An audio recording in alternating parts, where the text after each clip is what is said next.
Olá, seja bem-vindo a mais uma aula de Geografia. Eu sou a professora Paula e hoje nós vamos falar sobre climas mundiais. Todos os elementos e fatores que influenciam aí no clima do planeta, as zonas térmicas e todas essas questões. Então vamos para a aula de hoje.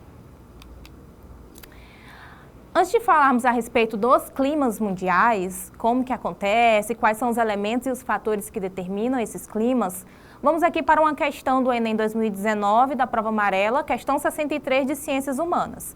E aqui vai mostrar aí uma projeção, que é uma projeção cilíndrica, do mundo, né, de forma geral. Mas aqui abordando questões das regiões áridas e semiáridas do mundo.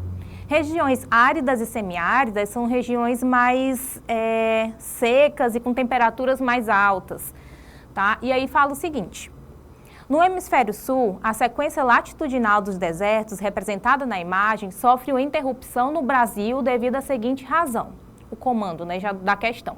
E então ele mostra aqui o mapa, vai mostrando ali a linha do Equador, os trópicos, né, trópico de Câncer, trópico de Capricórnio. E aqui na legenda tem semiáridas, as partes ali com os pontinhos, e áridas, as partes mais escuras. Essas partes mais escuras são partes aí de deserto. Só que ele fala o seguinte, tá? Na maioria aí dos lugares onde passa a sequência latitudinal do deserto, quando vai para o Brasil, tem algo aí atípico, porque no Brasil esse deserto ele não se apresenta. E aí o comando da questão quer saber por quê, por qual motivo tem essa situação atípica aqui no Brasil, onde deveria ser aí deserto também. Para entender isso, nós precisamos compreender como que funciona o clima, os elementos e os fatores que interferem aí nas temperaturas e na dinâmica atmosférica do planeta de forma geral. Então vamos lá. Primeiro, antes de falar a respeito de clima, é importante estabelecer a diferença do clima para o tempo.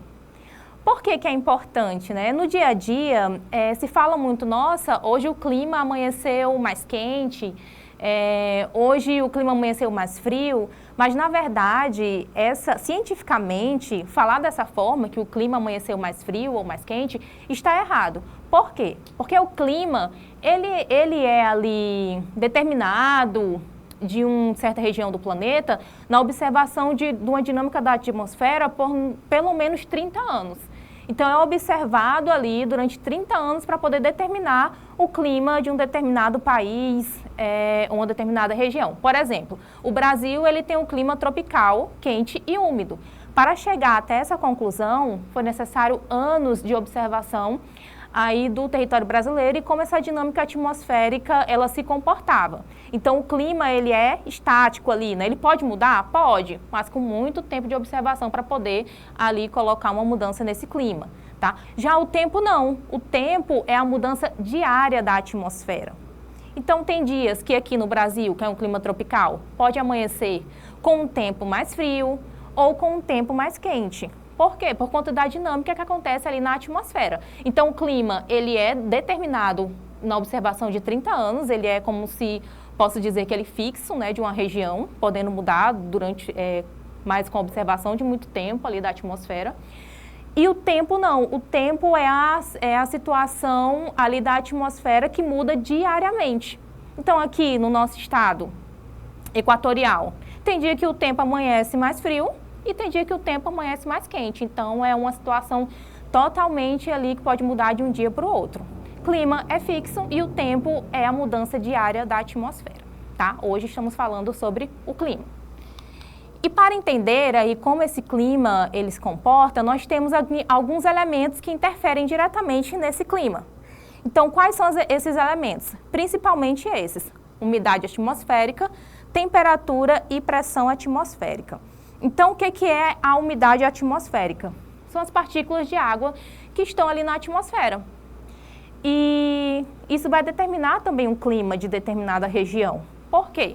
Aqui, na região amazônica, nós temos o clima equatorial quente e úmido. Por que úmido? Porque temos ali uma quantidade de partículas de água na atmosfera considerável, por conta da floresta amazônica. Então, a floresta amazônica ela é densa, ela é volumosa, boa parte dela está aqui na nossa região norte, tem um poder muito alto de evapotranspiração e de armazenamento da água, então isso torna a nossa atmosfera úmida. Então, é um elemento do clima. Outras partes também que são úmidas, áreas litorâneas, por conta, lógico, do litoral, do mar, da brisa, né, de toda essa influência da umidade do mar na parte do continente. Porém, temos áreas também do nosso país, como a região centro-oeste, que já tem uma umidade mais baixa. Por quê? Porque está longe do litoral, que é bem no centro do país, e também não tem uma floresta tão densa. Então, não sei se você já ouviu falar, mas as pessoas que vão em Brasília, geralmente, elas sentem a umidade do ar muito baixa, né? É seco, né? Sente na pele, muitas pessoas começam a ter sangramento no nariz, problemas respiratórios, por conta dessa falta aí de umidade, de influência da umidade ali naquele espaço. Não tem floresta densa, porque o domínio lá morfoclimático é cerrado, e também está longe do litoral, tá? Outro elemento do clima é a temperatura. Temperatura é a questão ali do calor na superfície terrestre, tá? O sol, a parte ali da capacidade de absorção desse calor. E aí, dentro do elemento temperatura, nós temos algo chamado de albedo, que eu não sei se você já ouviu falar. Albedo é o poder de reflexão. Então, como que acontece isso? É de acordo com a coloração do que está ali na superfície. Vou dar um exemplo bem simples. Quando você está de blusa preta, no calor, no sol, exposto, né, à temperatura, você vai sentir que ela vai absorver mais essa temperatura. Por quê? Porque a sua coloração ali é mais escura. Então, essa dinâmica ela pode ser entendida nos grandes centros urbanos. Geralmente é colocado como uma cor acinzentada, muita urbanização, e isso atrai, né, muito calor.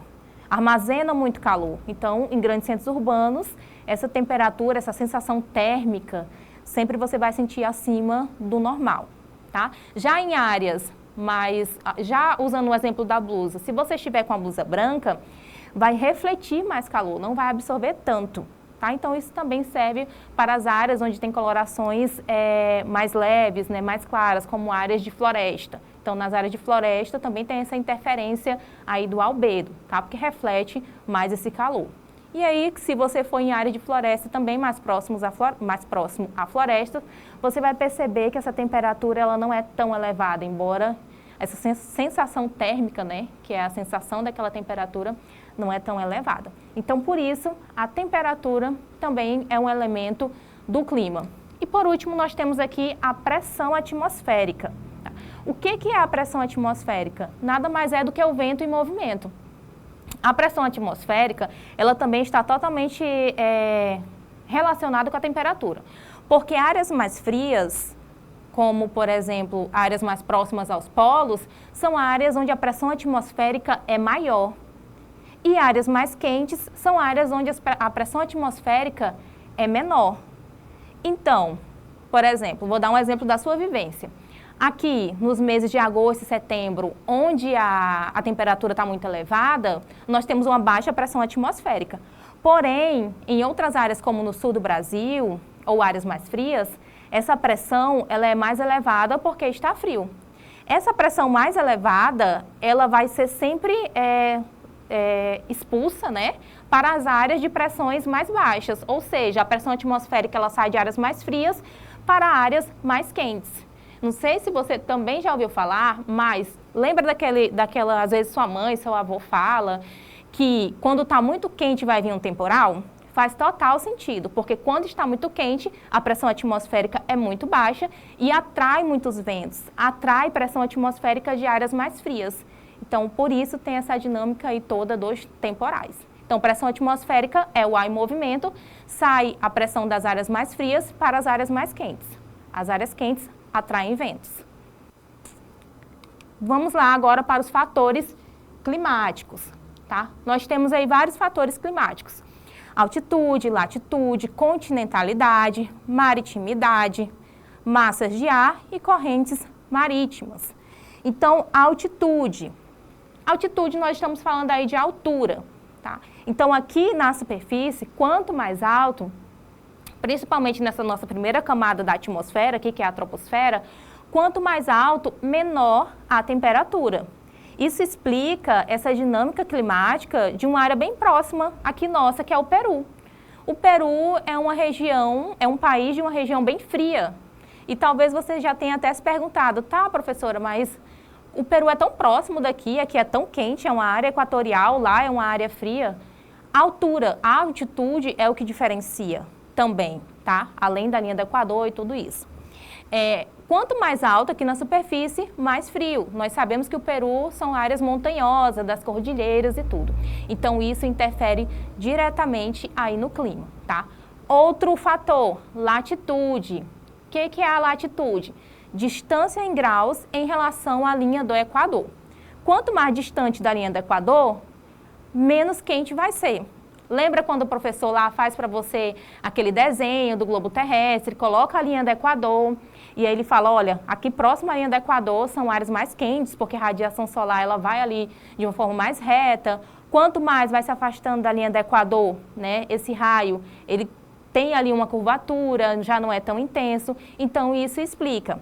O Polo Norte, o Polo Sul, por exemplo, é latitude 90, né, bem próximo aos polos. Então, são áreas aí que a radiação, essa intensidade solar, ela não é tão presente. Por isso que a latitude também influencia diretamente aí no clima. Um outro elemento é a continentalidade e a maritimidade. Geralmente, quando eu falo de continentalidade, já coloco ali a maritimidade, porque elas estão ali bem, né, relacionadas, posso dizer assim. O que seria a maritimidade? A maritimidade, ela é a influência ali na amplitude térmica que vai acontecer naquele continente. O que é a amplitude térmica? É a diferença, a variação de temperatura que ocorre durante o dia. Vou te dar um exemplo. Muitas das vezes acontece, amanheceu, né, 21 graus, passou lá no jornal. Quando foi meio-dia, foi para 30 graus. Chegou à noite, 25 graus. Eu pego a mínima, que foi 21 no início do dia, pego a máxima, que foi 30 graus, ali no horário de meio-dia, e vejo essa diferença. Então, a diferença total aí da mínima e da máxima durante um dia se chama amplitude térmica, tá? Nesse caso que eu falei para vocês, seriam 9 graus de amplitude térmica.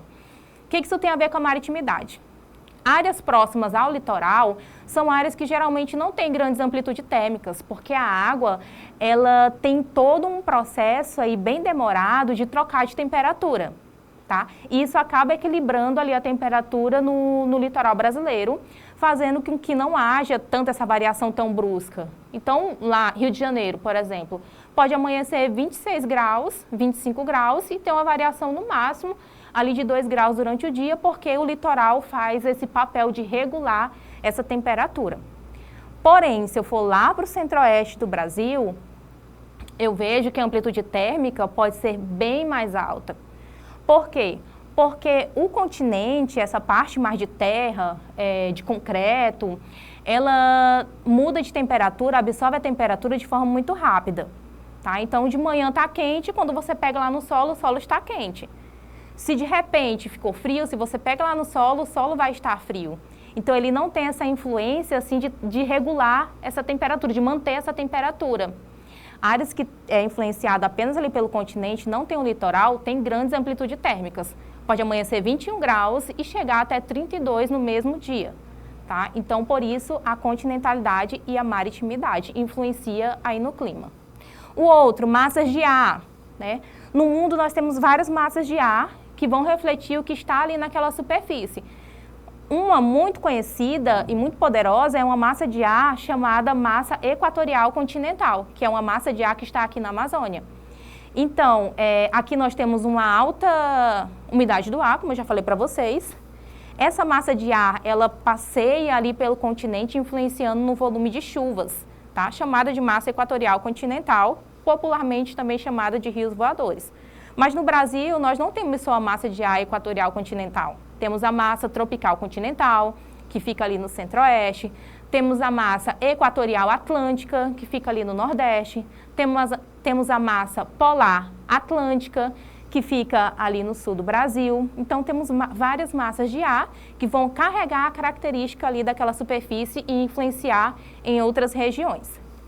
E nós temos as correntes marítimas, que aí aparece até aqui, né, nesse GIF que estava mostrando para vocês, que as correntes marítimas, elas também influenciam no ar, no clima, porque dependendo da origem de onde ela sai, ela vai chegar até o continente, levando toda aquela temperatura. Então, se sai uma corrente marítima lá do Polo Norte ou Polo Sul, e ela vem em direção aqui ao continente, ela vem carregando toda aquela característica, né? Nesse caso, fria. Mas se ela sai de áreas mais quentes, vai ser a mesma dinâmica, carregando também a característica do seu lugar, né? De onde saiu. Aqui tem as zonas térmicas do planeta, tá? Que é interessante entender, que eu falei para vocês ali da linha do Equador, baixa latitude, lugares quentes, Trópico de Câncer, Trópico de Capricórnio, também ali com temperaturas elevadas, porém já tendo ali toda a transição para áreas temperadas, que é a transição dos trópicos para os polos, tá? Percebo que quanto mais distante da linha do Equador, mais frio vai ser, menor será essa temperatura. E aí eu tenho alguns climas mundiais aqui para vocês. Tem o clima equatorial, né, que é um clima quente, elevadas temperaturas, elevadas umidade do ar. Mediterrâneo, umidade do ar é elevada no verão e no inverno, são duas estações do ano mais pronunciadas, uma quente e uma outra com temperaturas mais frias. Tem o clima tropical, que é o clima do Brasil, tá? Tropical por quê? Porque está no intervalo dos trópicos. No caso, o Brasil está no intervalo do Trópico de Câncer com o Trópico de Capricórnio. Então, é um país com temperaturas elevadas, né? Clima tropical. Clima temperado, são climas aí da transição do trópico para os polos, tá? Que são climas mais frios. Clima subtropical, 4 estações bem definidas. No Brasil, nós temos aí um desmembramento, né, do clima tropical para a região sul, que é subtropical. Desértico, áreas de desertos. Polar, áreas próximas aos polos, tá? Semiárido, calor persistente durante o ano, baixa amplitude térmica, escassez de chuvas. No Brasil, lá no interior do Nordeste, nós temos o semiárido. Frio de montanhas, temperaturas com lugares montanhosos, né? Como o próprio nome diz, com altitudes aumentadas e lugares mais frios, tá? Sabendo disso, vamos voltar aqui para a questão. E aí, vou analisar novamente com vocês a questão, tá? Que fala aqui, regiões áridas e semiáridas do mundo. Mostra aqui o mapa e vem mostrando a linha do Equador, igual eu mostrei nas zonas térmicas. E aí o comando da questão diz, né? Aí mostra lugares áridos, semiáridos. E o comando da questão diz, no hemisfério sul, a sequência latitudinal dos desertos, ou seja, né? Sequência latitudinal as áreas onde geralmente tem o deserto, que é essas áreas mais escuras aí, tá? Próximas à linha do Equador e aos trópicos. No hemisfério sul, a sequência latitudinal dos desertos, representada na imagem, sofre uma interrupção no Brasil devido à seguinte razão. Qual é a razão que no Brasil não acontece o deserto? Letra A. Existência de superfície de intensa refletividade? É porque o Brasil, de uma forma geral, tem um poder reflexivo muito alto? Não, porque nós temos muita área urbanizada. Então, lembra da coloração lá do albedo? Absorve, né? B. Preponderância de alta pressão atmosférica? Nós temos até alta pressão atmosférica no Brasil, mas é na área mais ao sul, né? Não no restante do continente. C. Influência da umidade das florestas, das áreas florestais? Sim, esse é o gabarito da questão. Por quê? Na área aqui, onde poderia ser deserto, que é a região norte, que é a área mais quente, existe aí a floresta amazônica. Então, ela consegue ali equilibrar toda essa nossa região para que não seja um clima de deserto. No caso, é um clima equatorial, quente e úmido. D. Predomínio de correntes marinhas frias? Também não tem nada a ver aqui, porque esse não seria o motivo do deserto. Ausência de massas de ar continentais? Não, nós temos várias massas de ar continentais. E também não tem relação com essa questão do deserto. Então, a opção correta seria essa influência aí da umidade da floresta amazônica aqui no território, que não deixa ser aí deserto. Agradeço pela sua atenção e até a próxima aula.